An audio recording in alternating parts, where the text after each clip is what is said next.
यह वीडियो केवल दर्शकों को शिक्षित करने के लिए बनाया गया है, न कि कोई गैर कानूनी या अवैध क्रियाकलापों को दिखाने या सिखाने के लिए। हम अपने चैनल पर कोई भी ऐसी क्रियाकलापों को बढ़ावा नहीं देते हैं जिससे किसी व्यक्ति विशेष, संस्था, संघ या समुदाय को शारीरिक, मानसिक या धन संपत्ति का नुकसान हो। अतः दर्शकों से निवेदन है कि आप लोग वीडियो के किसी भी भाग का गलत तरीके से इस्तेमाल न करें। धन्यवाद।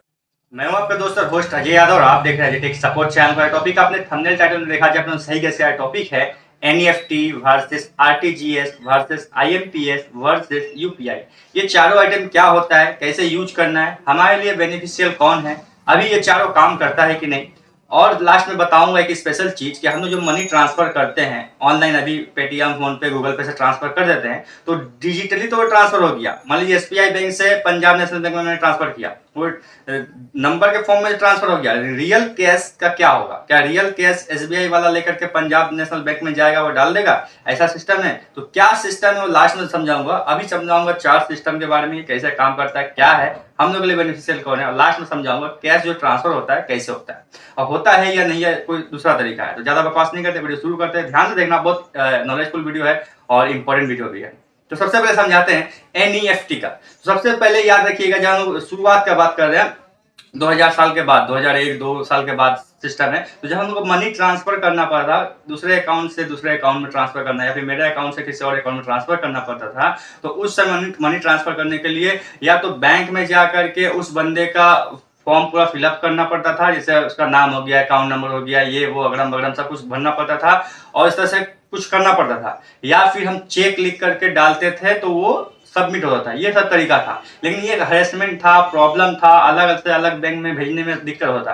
तो इस प्रॉब्लम को सॉल्यूशन के लिए आरबीआई ने, रिजर्व बैंक ऑफ इंडिया ने 2005 में नवंबर का महीना था, इस सिस्टम को लॉन्च किया था, एनईएफटी को। ठीक है, एनईएफटी शॉर्ट फॉर्म है, इसका फुल फॉर्म है नेशनल इलेक्ट्रॉनिक फंड ट्रांसफर। तो उस समय सिस्टम बहुत अच्छा काम किया था। उस समय का सिस्टम रिसोर्स बहुत कम था, तो उस हिसाब से वो काम करता था। और इसका काम था एनईएफटी का कि मनी को ट्रांसफर करना इजीली, बिना हरेसमेंट का। कैसे? मान लीजिए मेरा एसबीआई अकाउंट है, मुझे पंजाब नेशनल बैंक में किसी का ट्रांसफर करना है, तो मुझे फॉर्म फिलअप नहीं करना पड़ेगा या फिर कुछ डिटेल नहीं डालना पड़ेगा। सिंपली क्या करना है, एनईएफटी करना है। अपने बैंक में ही जाऊंगा, एनईएफटी फॉर्म फिलअप करूंगा, मेरा काम हो जाएगा, उसका डिटेल्स वगैरह सब कुछ डाल दूंगा उस फॉर्म में, हो जाएगा, फंड ट्रांसफर इजीली हो जाएगा। लेकिन इसमें कुछ प्रॉब्लम ये था कि संग संग नहीं होता था, इसमें 2 घंटा लगभग टाइम लग जाता था। ये टाइम इसलिए लगता था कि आपका कहीं अकाउंट हैक ना हो गया हो या कोई जानबूझ के ये सिस्टम करना ना हो, आपका नुकसान ना हो, इसलिए ये सारा काम डिजिटली होता था। ये ऑनलाइन और ऑफलाइन दोनों मोड में अवेलेबल था उस समय, कोई दिक्कत की बात नहीं था। राइट, ऑनलाइन ऑफलाइन अभी भी मोड में है और पहले भी था।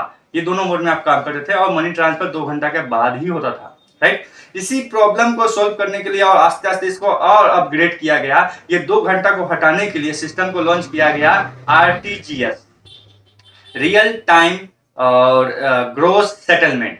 आरटीजीएस का फुल फॉर्म हुआ रियल टाइम ग्रोस सेटलमेंट। ये भी एक मनी ट्रांसफर का तरीका है, जैसे एनईएफटी करते हैं वो उसका अपग्रेड वर्जन आ गया आरटीजीएस। मतलब रियल टाइम में होगा लेकिन ग्रोस अमाउंट में होगा। राइट, इसका नाम ग्रोस इसलिए पड़ा कि ग्रोस अमाउंट होगा। तो ग्रोस अमाउंट में जब होगा, इस चीज को समझने के लिए, तो जब हम लोग मनी ट्रांसफर कर रहे थे किसी और के अकाउंट में, सपोज करिए एसबीआई से पंजाब नेशनल बैंक में करना है, तो पंजाब नेशनल बैंक में अगर करना है तो ये जो ट्रांसफर होगा, तो ये एक तो ट्रांसफर संग संग नहीं करेगा, तो ग्रोस अमाउंट संग संग क्रेडिट हो रहा था। लेकिन जब हम ट्रांसफर करेंगे तो एक बंच के सिस्टम में ये काम कर रहा था, एक साथ और भी 10 लोग इसमें ऐड हो रहे हैं, और भी 20 लोग ऐड हो रहे हैं, वो साथ में ट्रांसफर होगा रियल टाइम में। ये ग्रोस अमाउंट का सिस्टम था, लेकिन इसमें भी लॉफुल था। ठीक है ना, दिक्कत था कि इसमें प्रॉब्लम था कि इसका मिनिमम जो क्राइटेरिया था, 1 रुपया से आप शुरू करते हैं, कोई दिक्कत की बात नहीं है, 1 रुपया शुरू कर सकते थे, लेकिन इसका लिमिट था कि मिनिमम 2 लाख रुपया ट्रांसफर करना पड़ेगा, तब आरटीजीएस होगा, वरना नहीं होगा। ये सिस्टम था।